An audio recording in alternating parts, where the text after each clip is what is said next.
Texans training camp is underway, and on today's show, we're talking about CJ Stroud and Davis Mills battling it out because why wouldn't we talk about that? We're going to talk about early training camp standouts, and we're going to talk about what I'd like to see more of throughout the duration of training camp. This is Texans Takes with James Roy. I'm James Roy.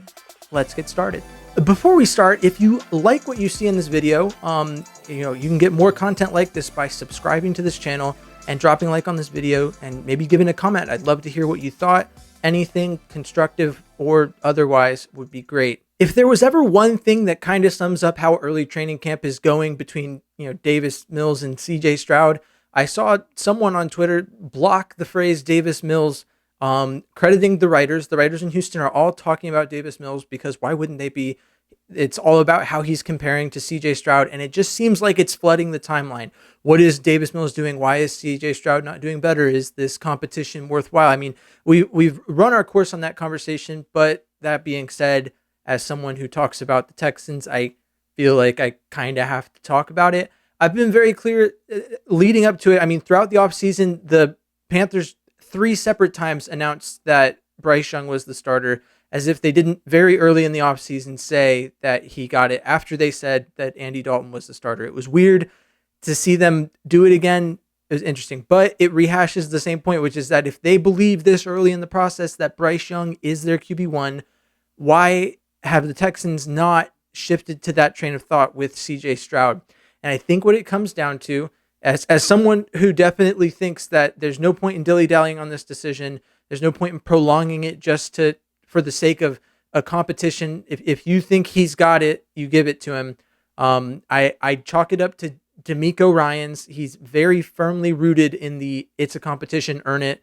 And so he wasn't going to call it before training camp. So now we're seeing the competition play out live. We're seeing Davis Mills and CJ Stroud actually actively be compared to each other in a quarterback competition. Probably not for the first time. They've obviously been making the comparison, but this is the first time I think that they're seriously like, okay, so how do they stack up? We're in pads now, so this is what they're using to make that decision. Is the only thing I can think of that could be holding up the decision to move CJ Stroud to QB1. The other thing, watching training camp, I'm obviously not there in person, but watching what's coming out of training camp, CJ Stroud has a slight edge on Davis Mills, depending on who you ask, but he has had a rough past 2 days of training camp, and I know what you're thinking. You're channeling your inner Allen Iverson, and you're just saying it's practice. We're not even talking about a real game. But, I mean, throwing interceptions in practice, you could credit it to the goodness of Derek Stingley. You could say that Blake Cashman is really making his case for being on the roster. At the end of the day, having a bad day in practice is bound to happen. I can't think of any rookies that didn't have a bad day in practice. He's adjusting to the NFL. So watching CJ Stroud have a bad day doesn't concern me in terms of the competition, but maybe it's giving reason to draw it out a little bit. So I've kind of committed to trusting the process here. Shout out Joel Embiid. And so that's really all I have to say about it. We'll see how that competition plays out. I'm hopeful that Stroud can be the week 1 starter. It wouldn't be the first time that someone picked in the top 2 picks wasn't the week 1 starter.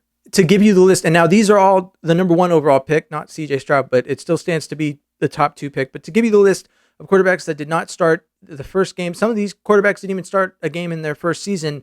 Quarterbacks that were picked number 1 overall that did not start week 1 their first season. You have Baker Mayfield, Jared Goff, Carson Palmer, Alex Smith, and Eli Manning are names that come up. So it wouldn't be a major setback to his career, but I like I said, watching it, I just have trouble. Granted, with what's coming out of camp, maybe it's not that hard to believe, but I just have trouble believing that CJ Stroud doesn't step up and earn QB1.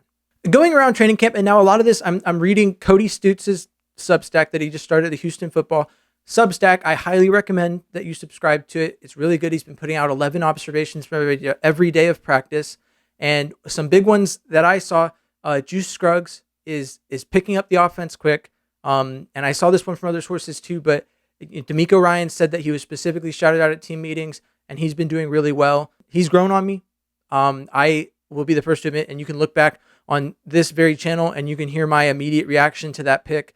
It was not necessarily the very best reaction. So, I mean, when and if Juice Scruggs steps up and plays the center position to the level that the Texans need him to, I'll be the first one to make the apology as loud as, the criticism was when he came off the board to the Texans. But some other things going on around camp. You can't look anywhere on Twitter without seeing a Will Anderson highlight reel. He has been lighting it up. From what I've heard, he can literally do no wrong. If there's anyone who has probably already earned his starting spot, as if he didn't already have it, right? Like if D'Amico is making people earn it, I can't imagine that at this point, Will Anderson is not officially the starter. He's been gushing over Will Anderson, in fact, in interviews. Another one is Xavier Hutchinson. He's been all over the Texans social media page, and all I've heard is great things. Granted, some of the plays would have been sacks in the backfield, but that doesn't take away, in my opinion, from him, beating the safety deep and doing what he has to do, making the catches he should make on the off chance that play might have been real. We can't guarantee that those quarterbacks wouldn't have avoided those sacks. We can just say with a lot of certainty that those plays were probably sacks. So I don't think that takes away from Xavier Hutchinson's effort on that play. Another one is Tank Dell. Personally, if I'm to put it into words or to at least try to, I think Tank Dell is like the ideal player that I would want on my team, just from like an attitude perspective. The way that he's like, I saw the 713 area code on my phone when I was drafted, and I could have run to the stadium immediately is how quick I needed to be at the stadium getting him work.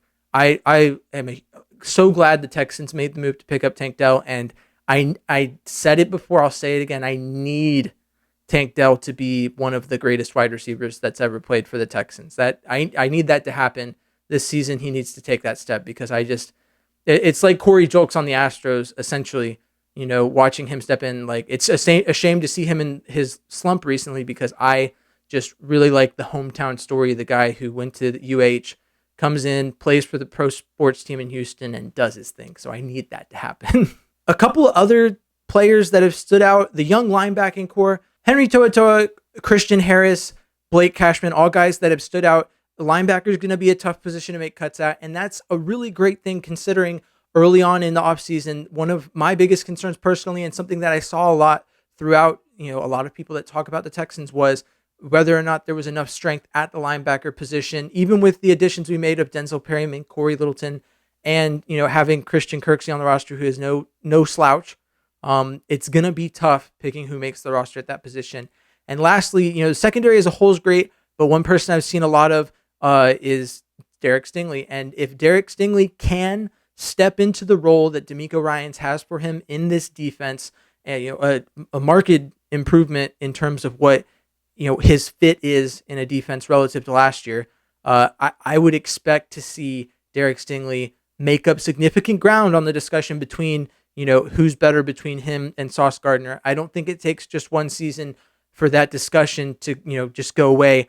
Obviously, Derek Stingley has a lot of ground to make up, and it would take an utter and catastrophic breakdown by Sauce Gardner, which you can come back to this if it happens and say, I told you so if you think that's possible, but I just don't think it's possible that Sauce Gardner could have the season he had and then just all of a sudden turn around and drop a dud. So training camp is going well. Here are some things that I haven't seen. Now, I'm not there. I've already said that. I'm not there in person. I'm not getting the scoop the media is. All I'm getting is what's coming out on Twitter and what I'm reading up from guys like Cody Stutes and Patrick Storm that are writing about what's happening and have that access. So I could very well be wrong on many of these points, but things that I haven't seen a lot of that I'd like to see more of. Separation at QB.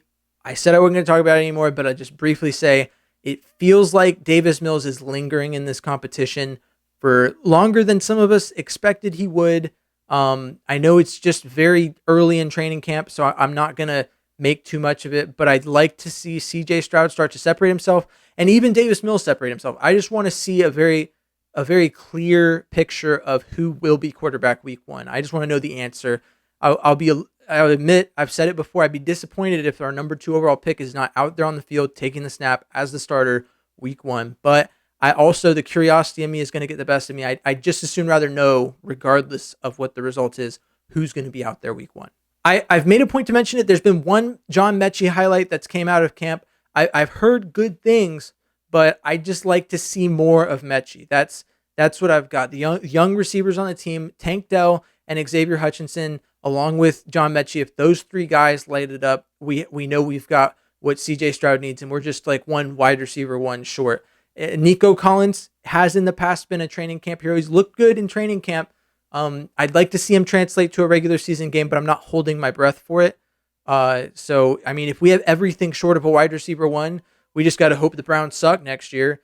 And then we'll draft, one of the Ohio State wide receivers, Marvin Harrison Jr. or Ime. I can't really say his name, but you know who I'm talking about. That or Xavier Worthy is another one. But the wide receiver one we need should be available at whatever position we pick at next year. It's just a matter of getting all the other pieces in the wide receiver core figured out so that people will respect that the Texans probably don't have the worst wide receiver core in the league. I mean, not the best by any stretch, right? But not the worst. So more of Mechie is what I want to see. And finally, we're seeing a lot of Will Anderson. It seems like that's really all we're seeing from the D-line. I would love to see more D-line footage in general. I've seen Roy Lopez standing there. And like I said, I'm not there. I don't know. Maybe there are some good D-line reps coming out that I'm just not seeing the writings on, and I'm not seeing the video on. But in general, like Jonathan Grenard, Jerry Hughes, I've been talking about who's going to start opposite of Will Anderson Jr., and it seems like we're not getting anything. Dylan Horton was picked out of TCU. He's one of the team captain picks, as I like to call it, that Nick Caserio made, felt the need to trade around for. So why have we not seen or heard anything about him? Who knows? Maybe he's like just not on the field right now. Who knows? But I just need to see more about the D line. I understand that D'Amico's running camp. He's got his expectations and he's doing his thing out there. I trust that good things are happening in training camp, but I want to see it. I walk by faith in a lot of aspects of my life, but in terms of Texans training camp, I'd just as soon rather see it than anything else, or at least read about it. Someone shout out Patrick Storm, Cody Stoots, anyone who writes or has media access to the Texans. Could you please give me something to work with on what is going on with the defensive line in training camp outside of Will Anderson Jr.? If you'd like to go to training camp this Saturday, August 5th, I'm doing a giveaway on Twitter. It's the second of 3 giveaways I'm doing for training camp tickets. It's 2 tickets to go see the Texans in training camp. So go over to Twitter. You just got to follow, retweet, and drop your favorite Texans rookie to be entered to win those tickets. If you like what you saw in this video, like I said earlier, please subscribe. It helps out a lot. And until next time, this has been Texans Take with James Roy. I've been James Roy. And until next time, it's not goodbye. It's see you later.